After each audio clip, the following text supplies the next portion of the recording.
Seigneur, nous voici en ce jour de joie pour ton Église. Viens, nous t'attendons.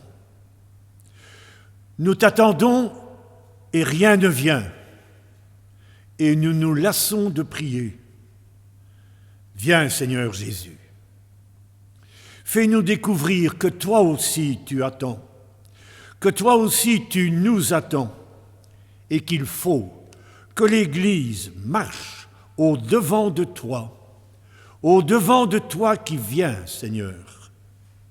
La grâce et la paix vous sont données au nom du Père et du Fils et du Saint-Esprit.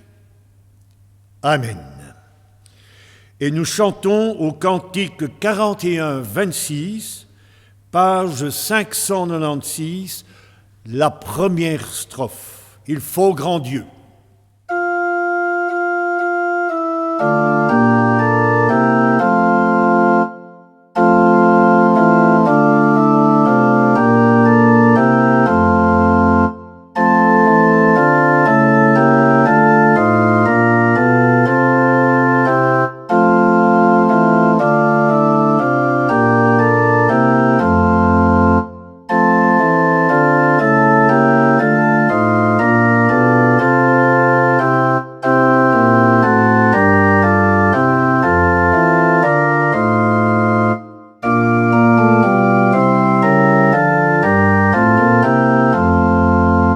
Une première fois, nous allons ouvrir l'Écriture sainte.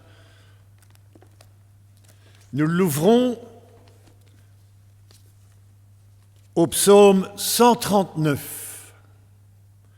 En lisant un florilège de versets de ce psaume, nous adorons et nous louons le Père.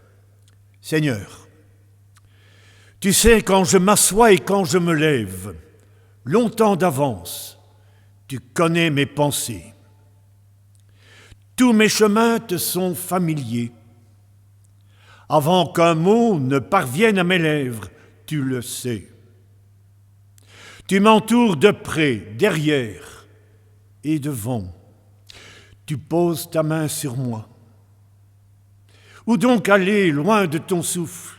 Où m'enfuir loin de ta présence? Que je gravisse les cieux, tu es là. Que je descende chez les morts, te voici. Si je prends les ailes de l'aurore et que je me pose au-delà des mers, même là, ta main me conduit. Même là, ta main droite me saisit. J'avais dit que les ténèbres m'écrasent, mais la nuit devient lumière autour de moi. Même les ténèbres pour toi ne sont pas ténèbres, et la nuit, comme le jour, est lumière. Et nous voulons joindre notre prière au psalmiste. Seigneur Jésus, tu es le Fils bien-aimé du Père, le Père tout-puissant. Tu es venu parmi les hommes afin de les délivrer du malin et du mal. Ta mort a illuminé les enfers. Ta résurrection a réjoui la multitude du peuple des croyants. Ton ascension a fait exulter les armées des anges. Que ta puissance, dans l'éclat d'une telle gloire, nous conduise sur le chemin d'éternité, pour y être compté parmi les bienheureux qui chantent ta gloire dans les siècles des siècles. Amen. Et nous chantons avec le psalmiste au psaume 103, page 120, la première strophe.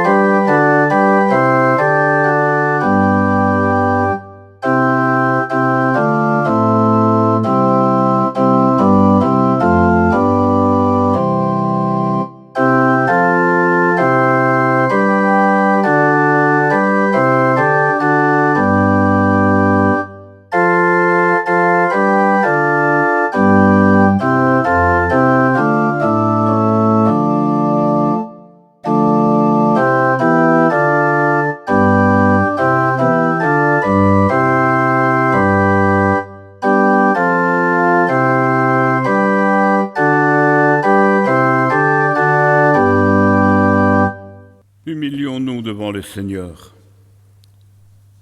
Éternel Dieu notre Père, nous avons souvent entendu ta parole et nous l'avons peu écoutée. Nous avons beaucoup prêché la liberté et nous l'avons peu vécue. Nous faisons si souvent le mal que nous ne voudrions pas faire et nous ne faisons pas le bien que nous voudrions faire. Nous voulons trop te plaire et nous plaire à la fois.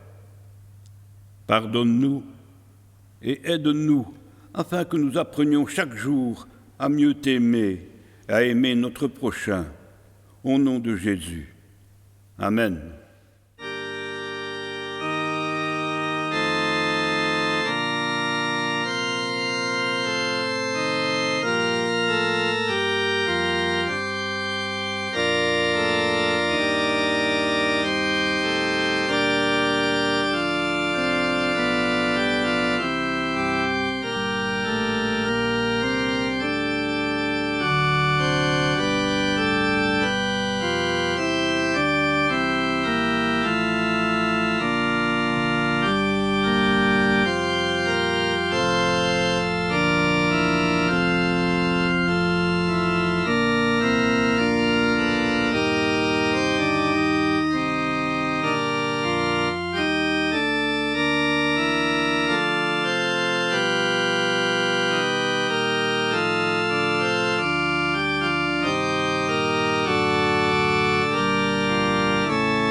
Voici ce que dit aujourd'hui encore Jésus. L'Esprit du Seigneur est sur moi. Il m'a envoyé proclamer aux captifs la libération et aux aveugles le retour à la vue. À celui qui a soif, je donnerai de l'eau de la source de vie, et je la donnerai gratuitement. Vous qui avez soif d'une vie nouvelle, recevez l'assurance qu'effaçant tout ce qui est d'hier, Dieu fait dans vous toutes choses nouvelles. Et nous voulons chanter du psaume 116, de la page 132, la 3e strophe.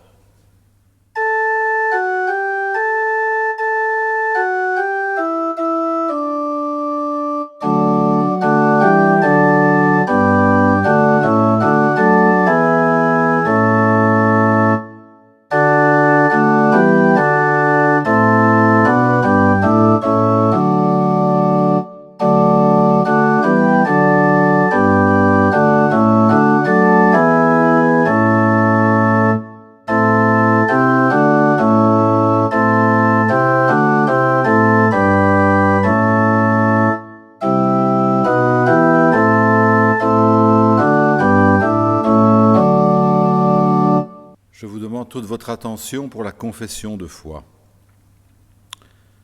Nous croyons en Dieu. Malgré son silence et son secret, nous croyons qu'il est vivant. Malgré le mal et la souffrance, nous croyons qu'il a fait le monde pour le bonheur de la vie. Malgré les limites de notre raison et les révoltes de notre cœur, nous croyons en Dieu. Nous croyons en Jésus-Christ. Malgré les siècles qui nous séparent du temps où il est venu, nous croyons en sa parole. Malgré nos incompréhensions et nos refus, nous croyons en sa résurrection et qu'il est vivant. Nous croyons en l'Esprit Saint. Malgré les apparences, nous croyons qu'il conduit l'Église. Malgré la mort, nous croyons à la vie éternelle. Malgré l'ignorance et l'incrédulité, nous croyons que le royaume de Dieu est promis à tous les hommes. Amen. Et nous chanterons maintenant au cantique 41, 26, à la page 596 d'Alléluia, la 4e strophe.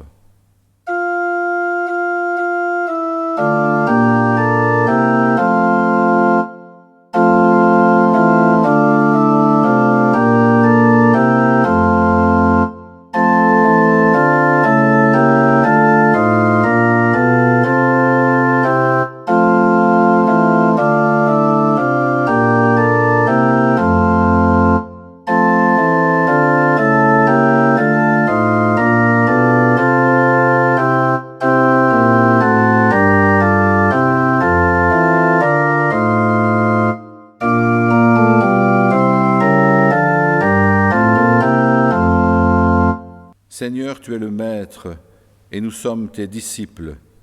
De toi nous avons tout à apprendre. Cependant nous sommes lents à comprendre et à croire ce qui concerne ton royaume. Mais tu nous as promis ton esprit de vérité. Ouvre nos oreilles et dispose nos cœurs afin que nous recevions la pleine connaissance de la bonne nouvelle que tu annonces aux hommes. Amen. Nous lirons maintenant les lectures bibliques dans le livre des Actes au chapitre 1er, les versets 1 à 8. Le Saint-Esprit promis aux apôtres. Cher Théophile, dans mon premier livre, j'ai raconté tout ce que Jésus a fait et enseigné dès le début, jusqu'au jour où il fut enlevé au ciel. Avant de monter au ciel, il avait donné ses instructions, par la puissance du Saint-Esprit, aux hommes qu'il avait choisis comme apôtres. Après sa mort, il se montra à eux en leur prouvant de bien des manières qu'il était vivant. Pendant 40 jours, il leur apparut et leur parla du royaume de Dieu. Un jour qu'il prenait un repas avec eux, il leur donna cet ordre : « Ne vous éloignez pas de Jérusalem, mais attendez ce que le Père a promis, le don que je vous ai annoncé. Car Jean a baptisé avec de l'eau, mais dans peu de jours, vous serez baptisés avec le Saint-Esprit. » Ceux qui étaient réunis auprès de Jésus lui demandèrent alors : « Seigneur, est-ce en ce temps que tu rétabliras le royaume d'Israël ?» Jésus leur répondit : « Il ne vous appartient pas de savoir quand viendront les temps et les moments, car le Père les a fixés de sa seule autorité. Mais vous recevrez une force quand le Saint-Esprit descendra sur vous. Vous serez alors mes témoins pour parler de moi à Jérusalem, dans toute la région de Judée et de Samarie, et jusqu'aux endroits les plus lointains de la terre. » Nous chanterons maintenant au cantique 22, 01, à la page 257, la 3e strophe.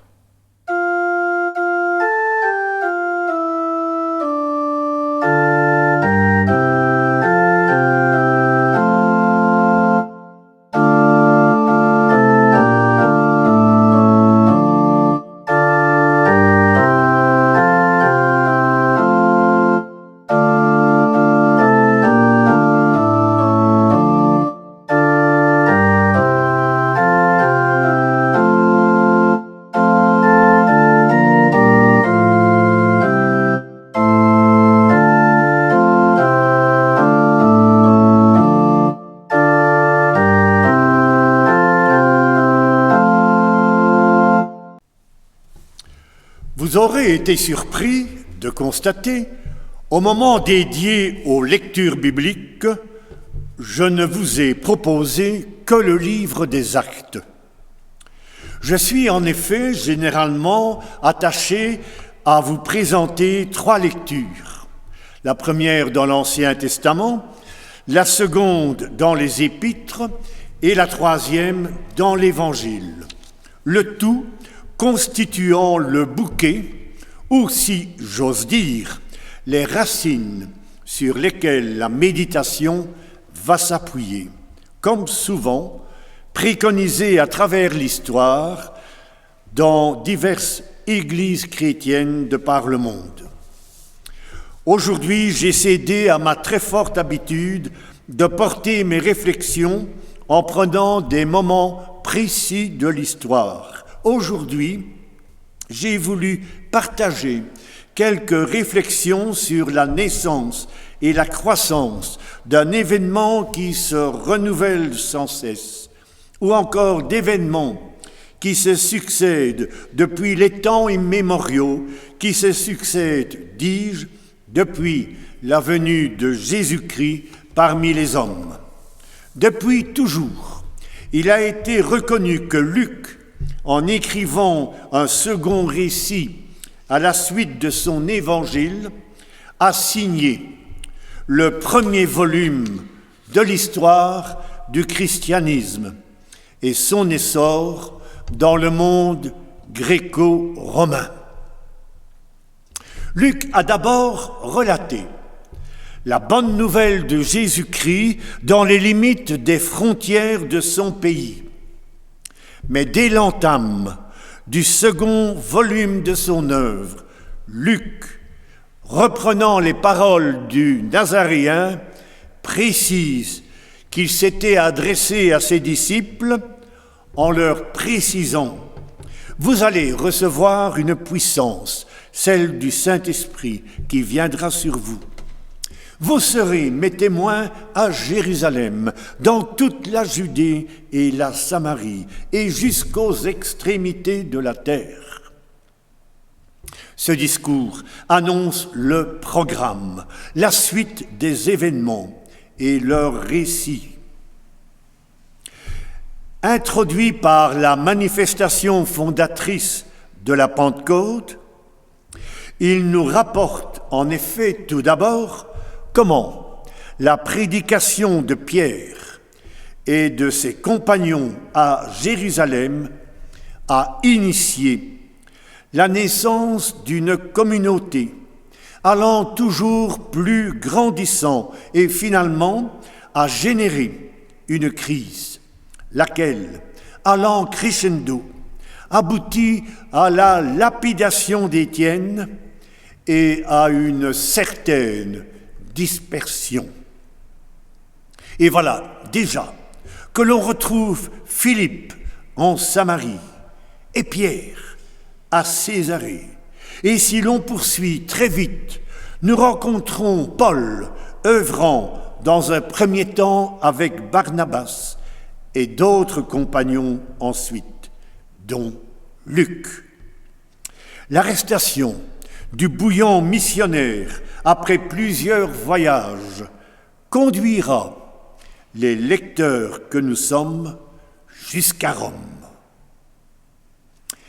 À la manière des historiens de son temps, Luc nous raconte comment l'Évangile s'est propagé de Jérusalem à Rome, c'est-à-dire du centre cultuel juif vers la capitale de l'Empire.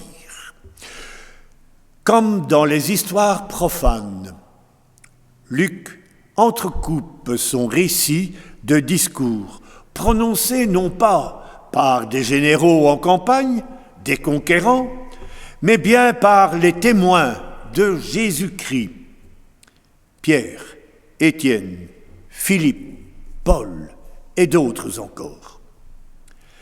C'était là une manière d'opposer à la grande histoire et au désir impérial d'hégémonie sur l'ensemble de la terre habitée, le projet de salut de Dieu.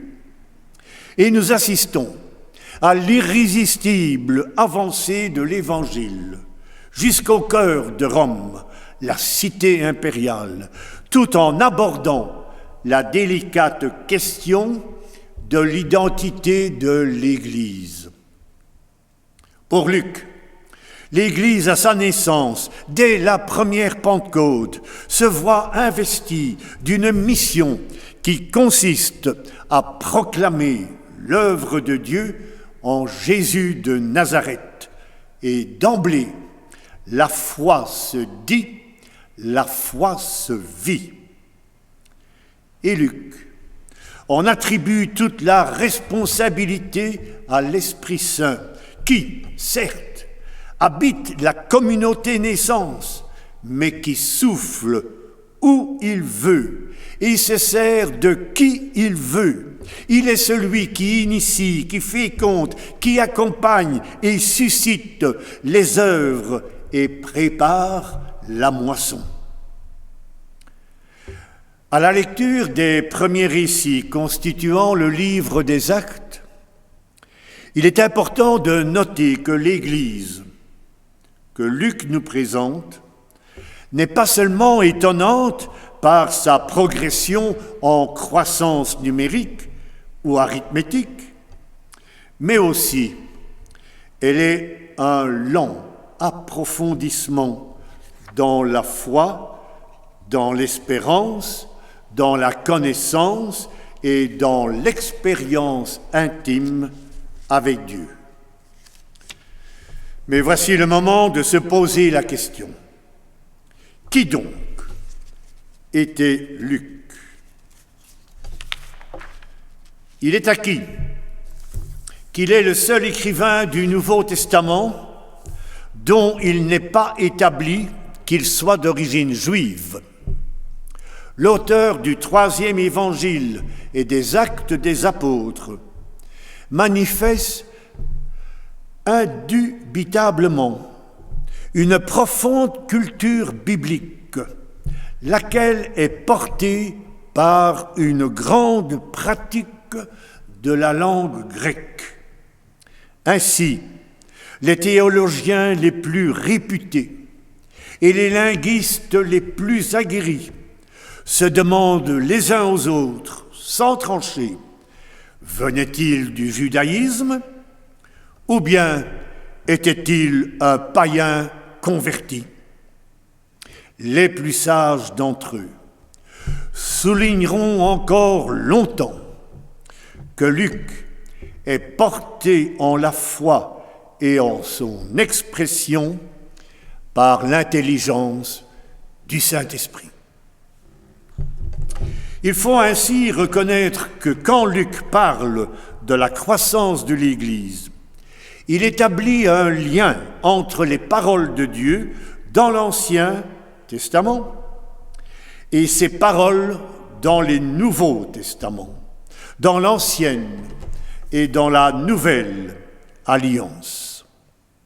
Ainsi, Luc explique la croissance de l'Église d'après les paroles et les bénédictions que Dieu lui donne lui-même à Adam, à Abraham, à Israël.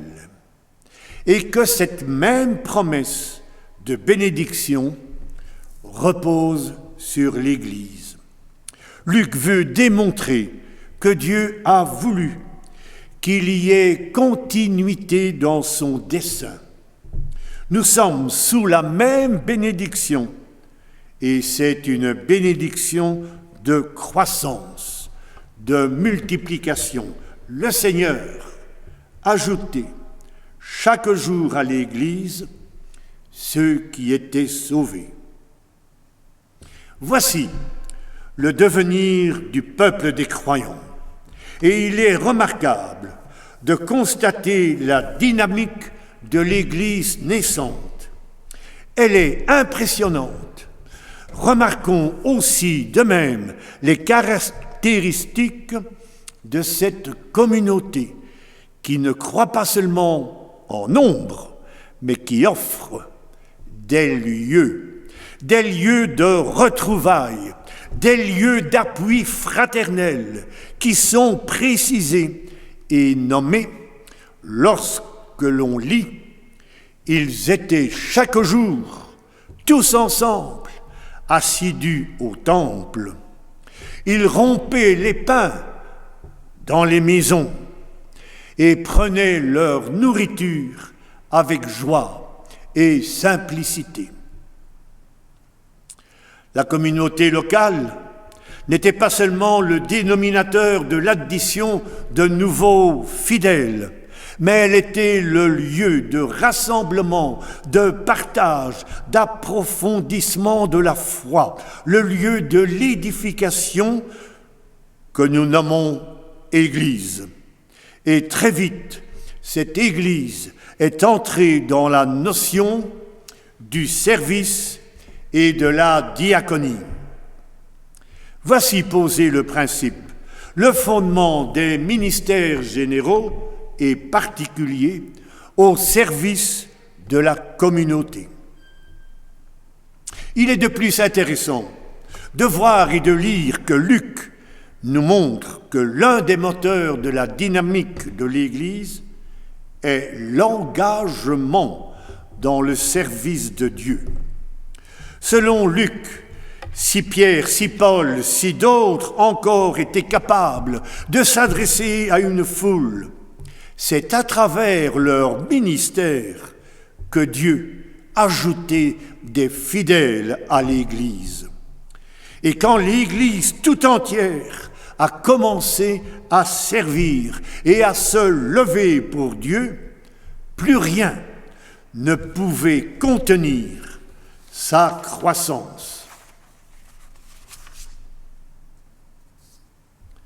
À présent, en relisant ce premier volume de l'histoire de l'Église, qu'est le livre des Actes, nous retiendrons 3 choses. La volonté de Dieu est bien de rejoindre par son esprit tout homme et femme en quête de sens, de vérité et de justice. L'Église, pour ce faire, doit s'équiper afin d'accomplir sa mission de service. Et nous sommes tous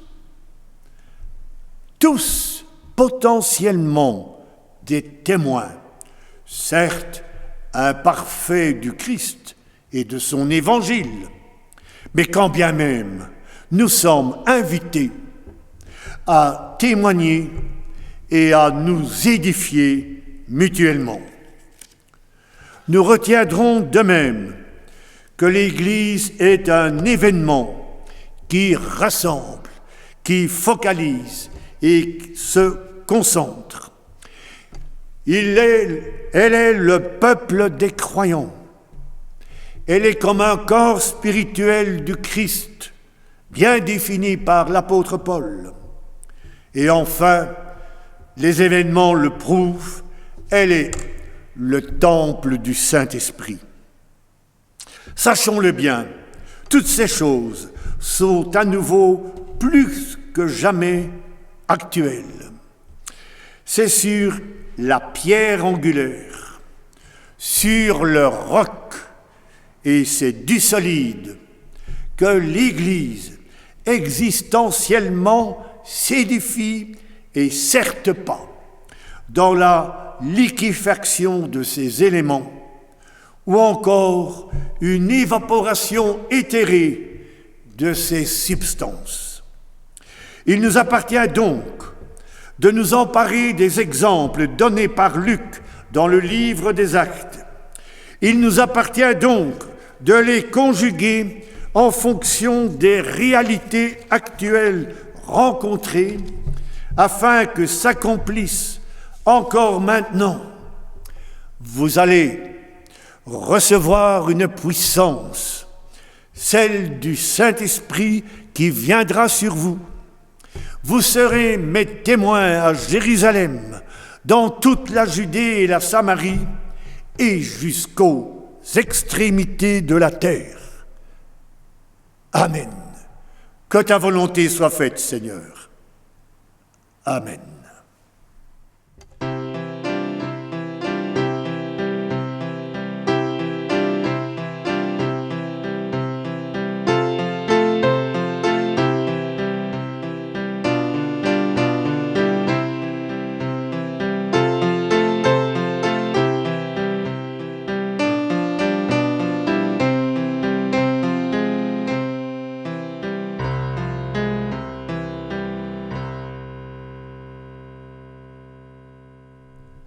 Nous chantons à présent au cantique 47-18, page 748, la 2e strophe.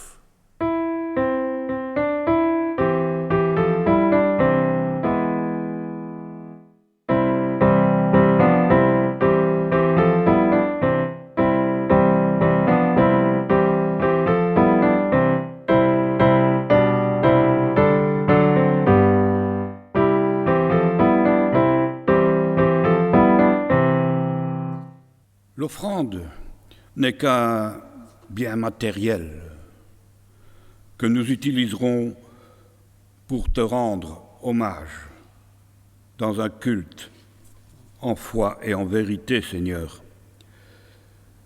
Mais c'est aussi pour nous un moyen de répandre l'Évangile hors ces murs. Vous pouvez toujours offrir votre offrande à Dieu par l'intermédiaire de notre compte bancaire, le compte du consistoire que vous trouverez sur le journal Le CEP. Vous pouvez aussi garder les biens et le jour où, nous l'espérons proche, nous pourrions nous retrouver ici ensemble, les mettre dans le tronc à l'entrée comme vous en aviez l'habitude. Prions le Seigneur. Seigneur notre Dieu, fasse que ces quelques biens soient utilisés avec sagesse pour que nous puissions annoncer ta venue et celle de ton royaume. Nous voulons te demander cela au nom de ton Fils Jésus. Amen. Voici venu le moment de l'intercession. Nous terminerons notre prière en chantant l'oraison dominicale en la version écuménique du texte selon Matthieu, le 62-21, page 972.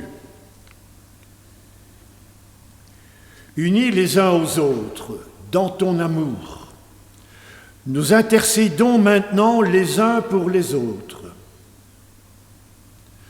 Nous te prions, Seigneur, pour tous ceux qui souffrent, pour les victimes de la guerre et de l'injustice des hommes, pour tous ceux qui ont faim et froid, pour ceux qui pleurent et qui ne trouvent pas la consolation, pour ceux dont la conscience est chargée et qui ne trouvent pas le pardon, pour ceux qui te cherchent sans savoir ton nom et qui ne t'ont pas encore trouvé, pour tous ceux qui nous sont chers et que nous te nommons dans le secret de nos cœurs.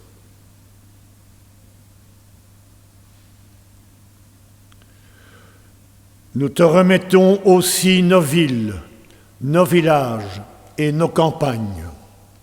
Accorde à nos magistrats ton esprit de sagesse.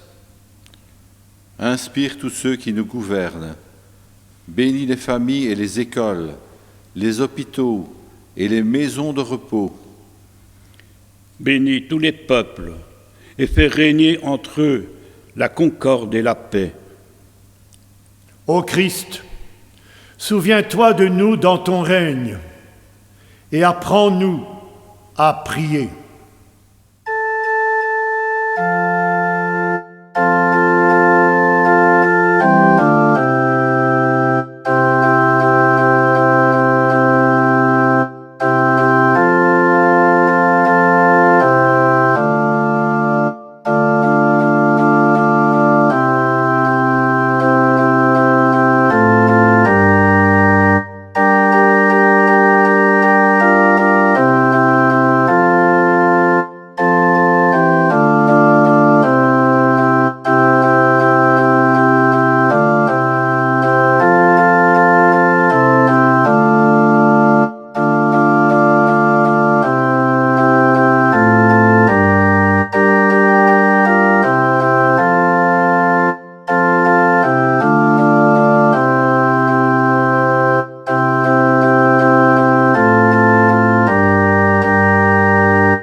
Et au moment de nous quitter, écoutons encore Jésus le Nazaréen nous parler.